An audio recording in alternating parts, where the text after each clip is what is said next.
skill set. This is a leadership competency. This is a relationship competency. How do you provide people feedback on their blind spots, on their areas of improvement, or for that matter, even validating them on their areas of genius? It's a balance of courage and diplomacy. The goal of the Best You podcast is to allow you to feel confident about what you need to do, why you need to do it, and how to do it in order to get closer and closer to your best you.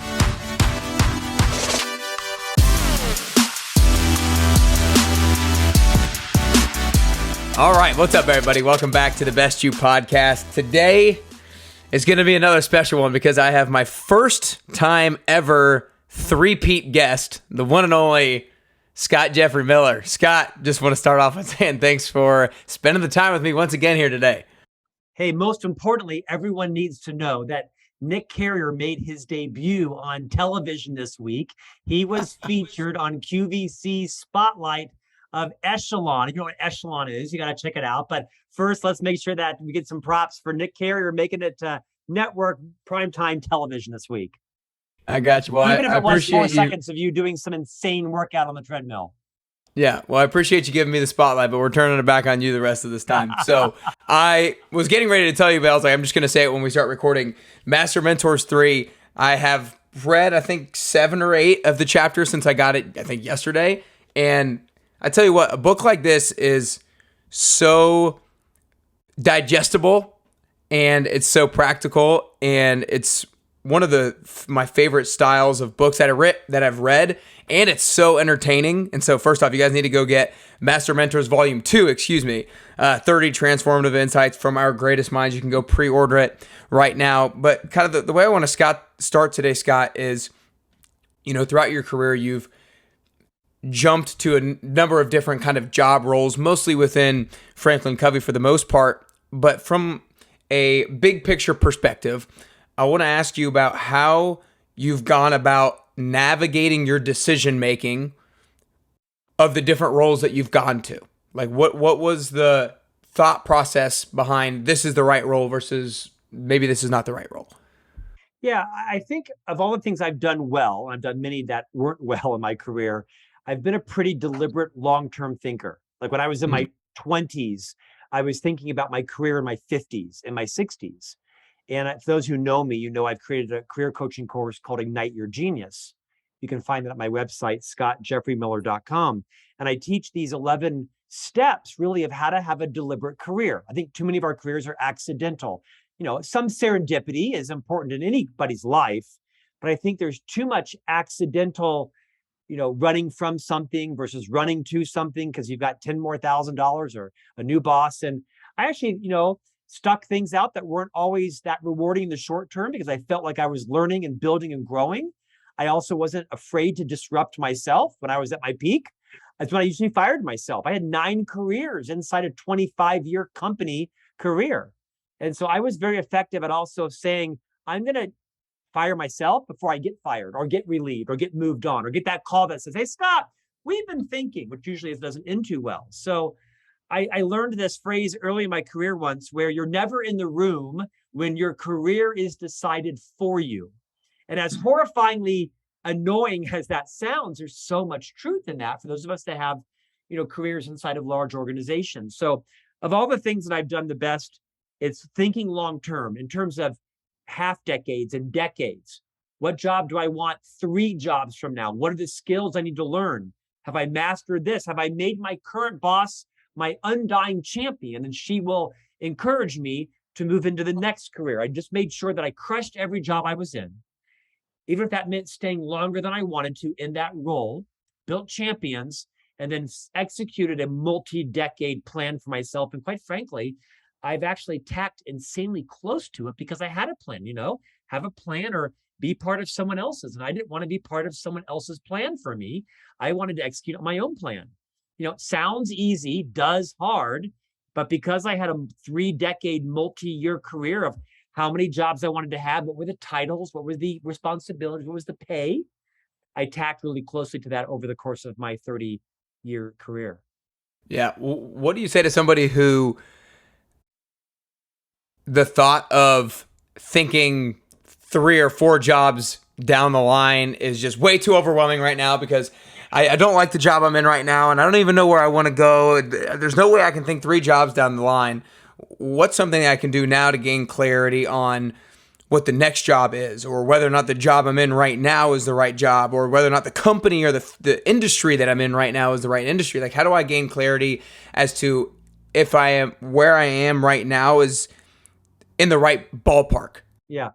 I'd answer it a bit differently. Is Dory Clark wrote a great book, Thinking Long Term in a Short Term World, right? Basically called Long Term Thinking. And so I would encourage all your listeners and viewers to not think about your next job or the job you're in right now. Think about the job 10 jobs from now. Where do you want to be in 30 years? What does that look like for you? What does that look like? That might take more than an hour. It might take a couple of weeks to think about, what do I want my ultimate career to look like, the ending, or the penultimate, the second to the ending. And I would start not with your next job. I start with the final. Do you want to be a CEO? Do you want to be a board member? Do you want to be an entrepreneur? Do you want to run for Congress? Do you want to be the foundation chair? Do you want to have independent wealth? I would spend some time thinking long term, not 2 or 3 jobs from now, but 20, 30 years from now, or 10 years, whatever your goal is, and then tack backwards, backcast versus forecast. Now, to answer your question directly, if you're having difficulty thinking 1, 2, 3 jobs ahead, you need to get a mentor, which is why I wrote the book, Master Mentors, based on guests from the podcast that I host called On Leadership with Scott Miller, now the world's largest weekly leadership podcast, is get a mentor. Identify somebody in your life, whether you know them or not, and have them help you uncover what it is you might be interested in. Their job is to help you discover by helping you uncover your passions, your talents, your fears, your joys. Any great mentor spends time uncovering so that you can discover. Definitely get a mentor. Yeah. So I want to touch on the first thing because when you said that, it was one of the first times I've really thought about it. I think that sometimes thinking long-term is almost, in a sense, easier because people know what they kind of want to do, but oftentimes they just don't think it's realistic. They just think that it's just this pipe dream that I'll never be able to actually achieve. But then if you say what that quote, just use that same phrase that you said, pipe dream, then you realize okay, I can actually backtrack this thing. That's 10 years down the road. And so I can actually backtrack it because a lot of people think what I want to do isn't what I'm going to be able to do next. But if they think 10 years down the road and they identify what they want to do, then they can backtrack actually how to get there. Yeah. So much research talks about the connection between visualizing, illustrating a plan, and your ability to execute it and make it happen. Even if you don't know exactly what you want to do, you might want to be in the C-suite. You might want to be retired, but it takes money, right, to be retired. So I'd say, take a stab. Take a stab at something big and bold and audacious. That's, at the ultimate aspect, and then start to build backwards. If you wanted to be the founder of a, large multinational company, that means you probably got to have some international experience and some supply chain and operations and marketing and sales and, all that kind of stuff. And you can start to backtrack all the roles you'll need to actually accomplish and conquer to get to that point. You kind of can't execute on a vision if you don't have a vision. And it might change along the way. Mine actually didn't change that much.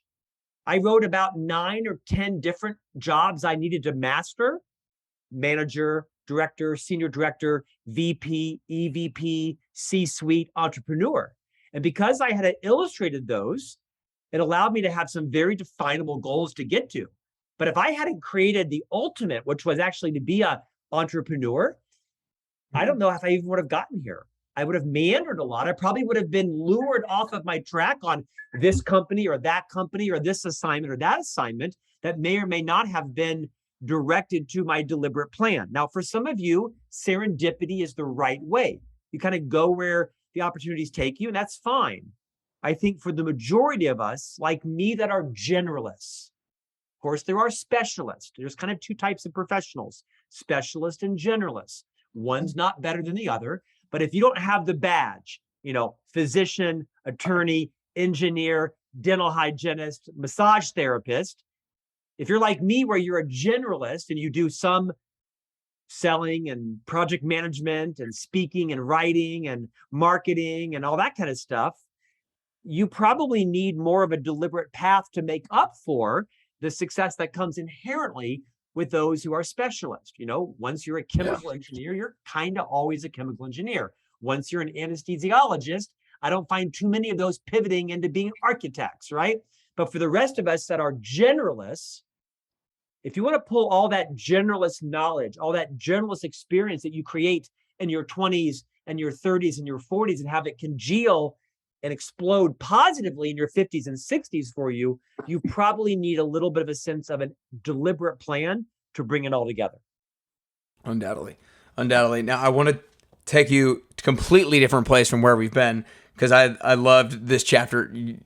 Also, I'm just going to toot your horn a little bit more because your writing style, and I think a lot of it's maybe just because I know you and I can see how you speak and interact with people and how it goes into your writing style, but it's so fun and easy to read. But anyways, the chapter with Julie Morgenstern, Time to Parent. I know that you always, you talk about parenting frequently in your social media content and about your 3 boys, but I really thought the transformative insight of her framework of visible, invisible, teach, relate, and that I want you to riff a little bit on what that is and kind of how you started to apply it in your own life with your children, and then we'll also kind of apply it a little bit how it actually works with leadership too. Sure. So each book in the Master Mentor series, of which there'll be 10 books over 10 years. This is volume 2. Volume 3 comes out next year in 2023, 30 new mentors, 30 new insights. This is Julie Morgenstern, fairly famous author, speaker, expert on time management, productivity, organization. She wrote a book called Time to Parent. I think it's the best parenting book I've ever read. And those that know me know I'm not a naturally good parent, and I don't love parenting. Parenting was, not an easy thing for me. My wife and I have 3 young sons that are 8, 10, and 12. And Julie wrote something and talked about it in the podcast where she said, as a counselor, she had so many parents that came in with their children, and the parents would be in the opposite ends. The parent would say, I gave my whole life for you. And the child would say, but you were never there for me. And the parent would say, but I gave my whole life to you. And the child would say, but you were never there for me. And what Julie realized is that most of the things we do as parenting are sort of arranging and planning, right? They're either in the adult world, making orthodontist appointment, filling out forms for camp, paying tuitions, things like that are necessary, but our children don't see them. They're in the invisible world. They're necessary. So there's things we do in the adult world that aren't in the kids' world. And there's things we do that are in the sort of invisible world that aren't in the visible world. And they're necessary, but our kids don't see them or appreciate them. And there's also things we do that are called teaching and relating, like playing with our kids, spending time with our kids, doing what they want to do that are in a kid's world, and it's also invisible to them. And so for me, the epiphany, the transformational insight was to recognize I still got to do things that are in the parenting world and in the invisible world, because that's what good parents do. But all my time can't be spent working to pay for their tuition or working to pay for their tennis lessons that they don't want because they're over tennis this month or this week. But I've also got to spend time in the child's world, in their visible world, teaching, relating, talking, listening, playing, doing things that they want to do. And it isn't all of one or all of the other. I'm very much of all things in moderation. But for me, it was this eye-opening experience to say, wow, that's right. There are things you do in the parenting world and things you do in the child's world. There's things you do in the visible and invisible world. And there's arranging and there's teaching and relating. And they kind of move back and forth. And I thought it was the best parenting book. If anything I'm saying right now is resonating with you as a caretaker, as a parent, as an aunt, an uncle, a grandparent, buy Julie Morgenstern's book, Time to Parent. Study her 4-box model, or just buy the book Master Mentors. And I have her content in there. I want to make sure to give Julie credit for it. It was life-changing for me.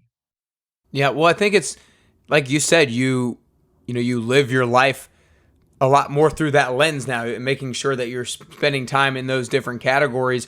And I really liked the visible ones of teaching and relating, because one of the things that she talks about in the book, which is kind of a leadership principle as well, where it's like you can't just expect to teach because they're not going to actually accept the teaching if they're not if they don't think you've ever related with them. Like it's the whole idea of you have to be, in order to influence somebody else, you have to be influenced yourself. That kind of a thing. Well said. I'll be honest. This may be horrifying to some people. Parenting is not my natural calling. I don't enjoy being a parent. I think I'm a decent parent and I'm committed to it and I'm trying hard. But I'll be honest, I don't enjoy playing with my small children. I don't enjoy playing Legos. I don't enjoy playing pretend. I don't enjoy playing boxcars. I don't enjoy it. I was a parent later in life. I'm 54. I have a 7-year-old. So I was a parent later in life. So my style of parenting is to take my kids to Ruth's Chris Steakhouse with me, take my kids to Paris with me, take my kids to Barnes and Noble. I spend a lot of time with my kids in the adult world, not in the parenting world. So I have deliberately become a little more patient of, playing Nerf guns and going motor scootering with them, playing basketball, things that I don't naturally enjoy. I like my kids. I just tend to like to relate to them in the adult world. And sometimes my kids just want me to lay on the ground and play army men with them for 2 hours, which I want to shoot myself setting up army men for 2 hours, but that's what they want. And that's where I'm relating. And in some cases, even teaching. Now, for many of your listeners and viewers, this is a duh moment. But for some of you, you're relating to me. And I'll tell you, this 4-box model that Julie's created will fundamentally change how you spend your time with your kids. Right. But, and like I think it's very applicable to anybody that you're leading. You have to spend time hearing them out. You have to hear them where they're at and be able to empathize with them so that you can then have the ability to influence them as well. We'll be back to the interview in just a second. But first, I wanted to share a quick testimonial from a past participant of the 10-week transformation program. I started running the 10WT in the beginning of 2020 and have had over 150 people and counting go through it. And they've seen amazing results both inside and out. If you're inspired to join after listening to the testimonial, then go to nickcarrier.com to learn more. We'll get back to the episode in just a minute, but first, here's what we had to say. I loved his coaching style at Orange Theory, and I really felt like I could get a good 10 weeks in with it. My goals were to just become stronger and become more dedicated to my workouts, and I've definitely been on my way to achieving them. I've noticed some muscle growth, so it's been awesome. My favorite part of the program is just the community of girls. I'm in a group with all girls, and just having Nick coach me, the one-on-one. I love his technique, point outs, and fixing my form and all of that. So it's just kind of that more one-on-one feel. You should join Nick's 10-week program. Now, but the thing I want to kind of go back to that I hadn't thought of before until you just said it was, you dread the fact of setting up army men, but you do it because you see it as relating with your kids. And so you do something that you don't want to do, but you frame it in a way that makes it so you kind of want to do it. Well, I learned so much about how they choose to set them up. And I got one son that wants to just annihilate everybody. Another son that wants to have a peace accord in the middle of the, so I learned a lot about their personalities. I thought that's so interesting that they have their tanks behind all their army. And the other son will say, well, no, you're going to kill all your people if the tank is behind it. It's interesting to see how their thinking is. I've learned a lot about their personalities. Stephen Covey, of course, the author of the book, The 7 Habits of Highly Effective People, my boss and mentor for decades, taught me a great parenting skill. He said, whatever his kids liked, he liked. If they liked strawberry ice cream, he liked strawberry ice cream. If they liked horror movies, he liked horror movies. If they liked catching fish, he liked catching fish. Now, I haven't taken it that far, but it haunts me to think I've got to do more things that my boys like to do so that I can relate and teach to them in the child's world in a visible way, not an invisible way in the adult world. Because I'll be honest, I take my role as provider very seriously. I think my biggest contribution has been providing for my children financially, whether it's clothes or tutoring or medical care or insurance or orthodontics or tuition. I take the role of provider, but sometimes I maybe take it too seriously because my kids don't need a new pair of Yeezys. They need more time on the floor setting up army men. Yeah.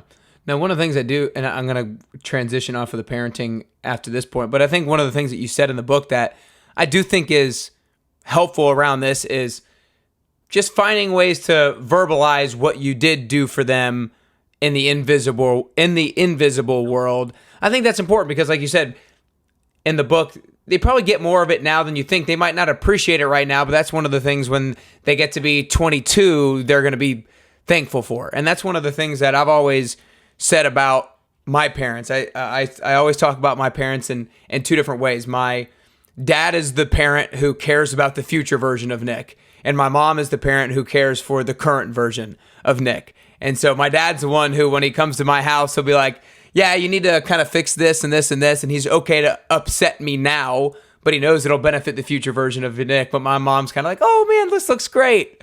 And so I think it's important to have that balance, from a parenting standpoint. They both do a little bit of both, but generally that's kind of how it fits. The last thing I want to talk about was one of the things that Guy Kawasaki talked about in his chapter. First off, that was one of my favorite chapters of like the 8 that I've read, and it was just kind of mini paragraph. I was like, oh my gosh, this is awesome. Well, I'm delighted you said that because my editor accused me of phoning that chapter in. And I said, no, that's like the guy's got so much wisdom, Guy Kawasaki. There's just so many nuggets. If you just think about them, it's life-changing. Well, that's one of the 7 books that I think I added to my Amazon cart. So Wise Guy. Wise Guy is a phenomenal book. Oh, yeah. One of the top 20 books I've ever read, Wise Guy by Guy Kawasaki. Yep. And so one of the things that he put on here, or you had in the chapter, was the future cost of short-term kindness. And that's one of the things that I try to balance as a coach, is trying to find the time when to be empathetic and not give somebody too hard of a time, when I need to kind of call them out. And so what have you found is the way that you kind of internalize and then act out how to balance the honesty versus it's like how you phrase being honest with the person now? It's a skill set. This is a leadership competency. This is a relationship competency. How do you provide people feedback on their blind spots, on their areas of improvement, or for that matter, even validating them on their areas of genius? It's a balance of courage and diplomacy. It's declaring your intent. Hey, Nick, I'd like to give you some feedback on what I think could be an amazing genius leverage you have. And there's some things that are kind of getting in the way of that. My intent is not to embarrass you or to minimize you. It's the opposite. My intent is to help you kind of open the curtains on what could be a genius deployment of your skills if you were to tweak a couple of things that I'm experiencing with you. It's declaring your intent. My intent is not to embarrass you. My intent is to ignite your genius. My intent is not to minimize you. My intent is to actually give you a gift that you might find offensive in the short term, but I think someday you'll appreciate it. The concept is the long-term impact of, being too kind in the short term. Oh, you're the best speaker I've ever seen. Or, oh, wow, that was a great workout. Or, wow, that was the best dinner ever. While you're throwing it up in the bathroom, right? I mean, there's a time to be kind and gentle when the payoff is inconsequential. And then there's a time to pick the timing, to say, hey, I saw you yesterday in that meeting, and I thought you might really benefit from a couple of heartfelt, sincere compliments, and separately, a couple of areas that I thought if you were to tweak tighter, could just be explosive in a positive way for you. I think how you speak it is different to each person. You've got to understand the way they listen, because the way they listen isn't the way you listen. The way they want feedback may not be the way you want feedback. If you want to be an effective leader, effective spouse, an effective partner, an effective team member, you're more aware of how you like to receive information and how you deliver information. And you're even more aware of how your colleagues and team members like to receive information. It requires you to have an individualized style of leadership. Nick wants feedback differently than Tina does. Tina wants it differently than Mark does. I think it takes a selfless person to invest the time to say, hey, am I willing to risk not being liked in the moment for being respected in the long term? Yeah, no doubt. That last part was well said. I think that one of the things you said in the beginning was declaring your intent. I think that's super critical. I know for me, applying it from my perspective, when I go coach people, let's say, I always try to be like, first off, I try to de-escalate the emotion, make sure, depending on where they're at, right? De-escalate any kind of emotion that might be there, but then talk about, hey, I really want to make sure that you get the most out of this exercise right now, or I want to make sure you get the most out of this 10-week transformation. So can we talk about what you did last week, or can we talk about that form that you just did? And so I think, like you said, declaring your intent with whoever it is that you're trying to provide constructive feedback for is a really great way to make sure that you enter into the conversation. And I think timing is like 80% of it. Oh, for sure. When I just worked a 14-hour day and I walk in the front door, I really don't want my wife to give me critical feedback on episode 214 of the podcast that I hosted. Maybe first can I like take off my shoes and sit down and just like, debrief my own day for a moment. Give that feedback to me in an hour after I've relaxed or so. Same with giving people feedback in the workplace. Is make sure you know the timing of it. It's an underestimated component of being a critical provider of feedback to people. Yeah, no doubt. Well, I'm wary of our time. So before I ask the last question really quick, I just want to acknowledge you, Scott. The book is a masterpiece. And I know what all you have going on in your life right now, and the 12 things that you're trying to juggle right now, not to mention the 3 rambunctious boys and everything like that. And you've done a really great job of being able to produce something that is so great amidst the chaos. Nick, wait till Master Mentors Volume 3. Let's go, baby. Mariana Huffington, Robin Sharma, James Clear, Emmanuel Acho. It's got some amazing names coming out in it. Volume 3 is going to be amazing. I think Volume 1 was well received. These are not academic books. They're like chicken soup for the leadership soul. 30 ideas. You can start anywhere, go everywhere. You can read a chapter in 3 or 4 minutes. Some provocative questions.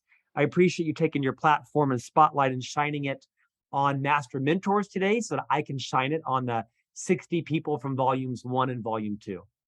Yeah, I love it. I love it. You guys make sure that you go follow Scott on Instagram at Scott Jeffrey Miller, and I'll make sure I have the link to the book in the show notes and everything like that. But Scott, I want to make sure I get down to the last question real quickly, but I think that getting closer to the best version of yourself is both a constant journey and a unique journey. I don't think that we ever actually get to that best version of ourselves. I think it's always this finish line that continue to kind of move further and further, but we can still kind of close the gap.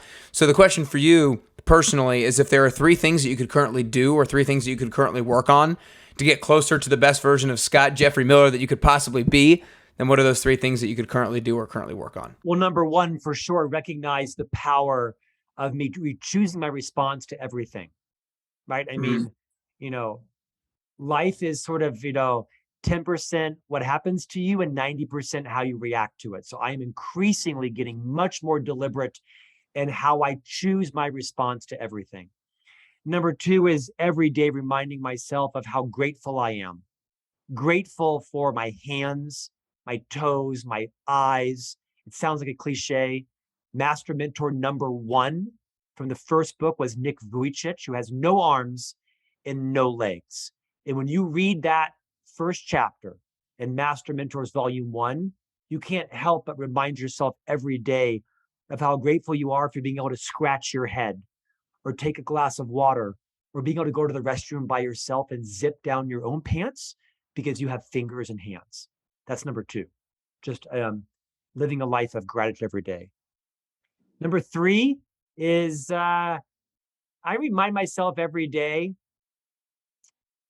I'm going to make mistakes. I'm going to have failures that most days I have a setback and I view it as sometimes a disappointment turns into an appointment. So so a publisher says no to me, and I don't get the 6-figure deal.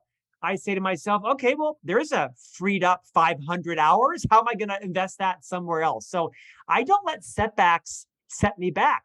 I just kind of sit back and I say, okay, so that's interesting. That's not going to work out. So what else is open for me? And so I'm a bit of a machine in terms of quickly being able to what I call bruise hard, but heal fast. I don't heal slowly. I have a remarkable ability to bounce back and look towards the future. Now, there's a downside to that because I often live in the future. I don't live in the past, but I also don't live in the present. So if I had to mention number 4, I'd say I got to balance living in the future with also living in the present, because I'm so focused on what's next. I don't take time to live enough in the present. That's 4 for you. Yeah. Yeah. Well, 4 great things. Those were really great things, no doubt. And I think you need to make sure you guys go back and write those down. Wait for his debut on television. It's going to be bigger than 5 seconds coming soon, people, I can tell you. Well, you guys make sure you go grab a copy of Master Mentors Volume 2. You can't stand the spotlight on you, can you? You hate it. Oh, my gosh. It's a podcast for you. This ain't for me. Anyway, Master Mentors Volume 2, y'all. Go grab a copy. Appreciate it, Scott. Thank you, Nick.